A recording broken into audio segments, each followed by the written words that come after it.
હમાસની સાથે સાથે મિડલ ઈસ્ટના દરેક દેશ સામે મોરચો ખોલનાર ઇઝરાયલ, જેની ટેન્શન વધવાની છે, કેમ કે મિડલ ઈસ્ટમાં અમેરિકા સતત હથિયારો સંબંધિત ડીલ કરી રહ્યું છે.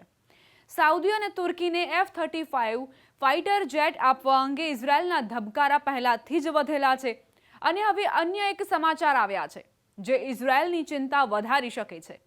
ઇઝરાયેલી મીડિયાના અહેવાલ મુજબ અમેરિકા અને કતર વચ્ચે ફરી એકવાર અત્યાધુનિક F-35 સ્ટેલ્થ ફાઇટર જેટના સંભવિત વેચાણ અંગે વાતચીત શરૂ થઈ ગઈ છે, જેથી ઇઝરાયલ પર ખતરાના વાદળો ઘેરાયા છે.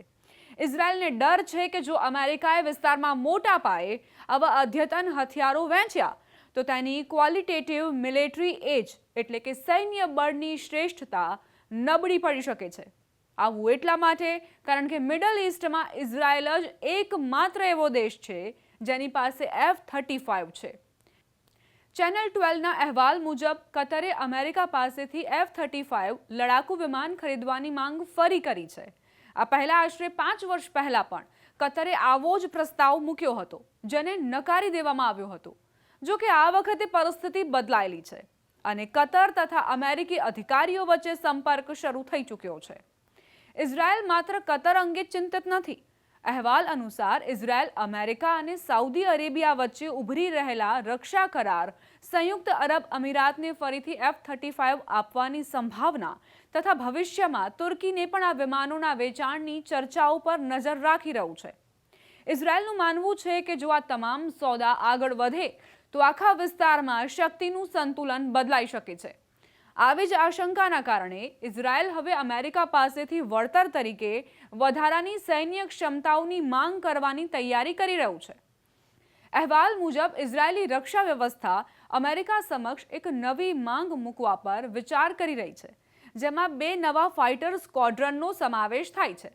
આમાં એક સ્ક્વોડ્રન વધારાના F-35 વિમાનોનું હશે, જ્યારે બીજું F-15I ફાઇટર જેટ્સનું, જેને ખાસ કરીને ઇઝરાયલની જરૂરિયાતો અનુસાર ડિઝાઇન કરવામાં આવ્યા છે. આ ઉપરાંત અદ્યતન હથિયારો અને ગોળા બારૂદની વધુ સપ્લાયની માંગ પણ સામેલ થઈ શકે છે. ઇઝરાયેલી અધિકારીઓનું માનવું છે કે તેમની પાસે પગલાં લેવા માટે ખૂબ જ મર્યાદિત સમય છે, કારણ કે F-35ના ઉત્પાદન સ્લોટ ઝડપથી ભરાઈ રહ્યા છે અને જો વિલંબ થયો તો અન્ય ખરીદદારો આગળ નીકળી જશે. હવે આખો મામલો આ વાત પર અટકેલો છે કે ઇઝરાયલનું રાજકીય નેતૃત્વ કેટલી ઝડપથી નિર્ણય લઈને અમેરિકા સાથે વાતચીત શરૂ કરે છે. હવે F-35ની વિશેષતા શું છે અને ઇઝરાયલ પાસે કેટલા F-35 ઉપલબ્ધ છે તેની માહિતી પણ તમને આપી દઉં. F-35 ફાઇટર જેટને દુનિયાનું સૌથી અદ્યતન લડાકુ વિમાન માનવામાં આવે છે, જે પોતાની સ્ટેલ્થ ટેકનોલોજીના કારણે દુશ્મનના રડારથી બચી નીકળવામાં સક્ષમ છે. હાલ મિડલ ઈસ્ટમાં ઇઝરાયલ એકમાત્ર દેશ છે જેની પાસે આ વિમાનો છે. ઇઝરાયેલી વાયુસેના પાસે હાલ 45 F-35 છે અને 30 વધુ વિમાનોનો ઓર્ડર આપી દેવામાં આવ્યો છે.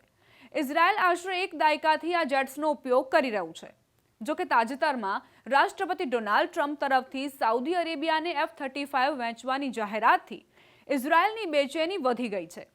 અમેરિકી અધિકારીઓ અને રક્ષા નિષ્ણાંતોએ ચોક્કસપણે દાવો કર્યો છે કે સાઉદી અરેબિયાને મળનારા જેટ્સ ઇઝરાયેલી વાયુસેનાના વિમાનો જેટલા અદ્યતન નહીં હોય, પરંતુ તેમ છતાં ઇઝરાયલ સાઉદી અરેબિયા અને અમેરિકાના આ કરાર બાદ નિશ્ચિંત નથી.